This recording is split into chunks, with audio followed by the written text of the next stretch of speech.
begin with the very start of chapter 19 of the Srrws of Satan, where we're finally going to go and see Mavis Clare. And they have an argument out front of the house because Tempest does not want to go in.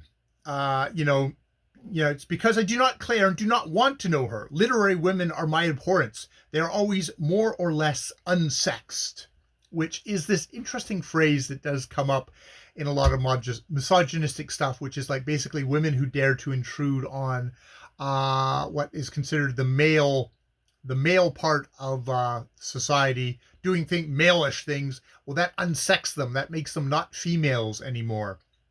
And it's funny because Lucio starts kind of carefully carving stuff and questioning Tempest on this, because it's like, he says, you're thinking about new women, the self-degrading creatures who delineate their fictional heroines as wallowing in unchastity and who write freely on subjects which men would hesitate to name, are unnatural hybrids of no sex.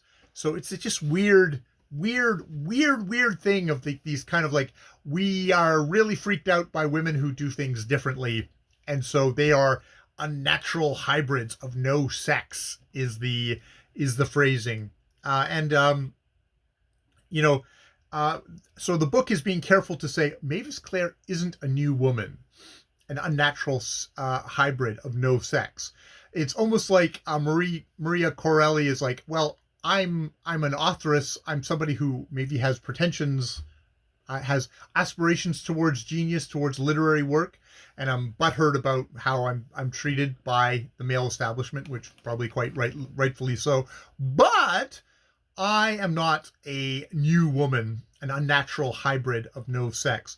And he also brings up Mademoiselle Dorino, Derino, the dancer.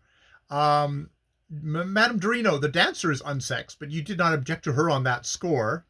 And it actually sounds like he dumped a bunch of cash on her. And what does he say? What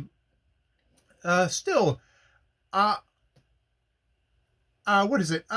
But, it's like, you like Madame Dorino because she's not your rival in art. And then Lucio says, still, as far as the question of being unsexed goes, I personally consider that a woman who shows the power of her intellect is more to be respected than a woman who shows the power of her legs. But men always prefer the legs, just as they prefer the devil to the deity. So that there's this kind of thing of like, you like it when they show off their bodies, which is also a new womanish, unfeminine thing to do. But you want to, it's like, ho, hubba, hubba, hubba. If it's male gaze shit, you want. But if it's women using their intellect, that really freaks you out. So, but, it's like, let's go see this genius. And he's like, Tempest doesn't like the word genius. So he says, Lucy says, let's call her a feminine twaddler then, which is toddler, kind of childlike thing, but thing like that. And so, let us see this feminine twaddler. She will no doubt prove as amusing as Madame Dorino in her way. They actually spy in the backyard where they see this woman, and it's like, oh my God, this can't be the woman, because she's not like a sullen, manly built your typical kind of butch dyke feminist. I use that in love, but they probably wouldn't be using those things.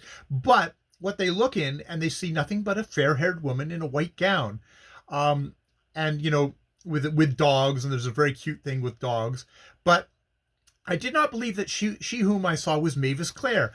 That small head was surely never made for the wearing of deathless laurels, but rather a garland of roses. Suddenly we're back to like an object again. Sweet and perishable, twined by her lover's hand, so she's a love object. No such slight feminine creature as the one I saw, as the one I now looked upon, could ever be capable of the intellectual grasp and power of differences. The book I secretly admired and wondered at, but which had anonymously striven to quash in its successful career. The writer of that work must needs be of more of a less strong physique, with pronounced features and impressive personality, i.e. a dude should have been. So the butterfly thing, playing with her dog, was no type of blue stocking, and I said as much to Lucio. Yeah, so it's interesting. Yeah, he's really got a it's like it's interesting how we've painted like, okay, if you're a woman writer, well then you're unsexed and you must be kind of uh strong features. Basically you should be masculine. If you are, it'll turn you masculine if you're actually if you show any talent for it, and that makes you a bizarre hybrid. um but also it's like, okay, physical women, women who are physical, that's lesser than me as a writer. And there's the degrad the women who, the new, not like just new women in general, that's also not me. It seems like Maria Corelli is saying the self-degrading creatures who delineate their fictional heroes as walling, as like I write moral books, whereas new women write immoral books. So Marie Corelli seems to be delineating herself out, shitting on fellow women while pumping herself up. Kind of is the impression I get there. All right, I'll leave it there. More videos later.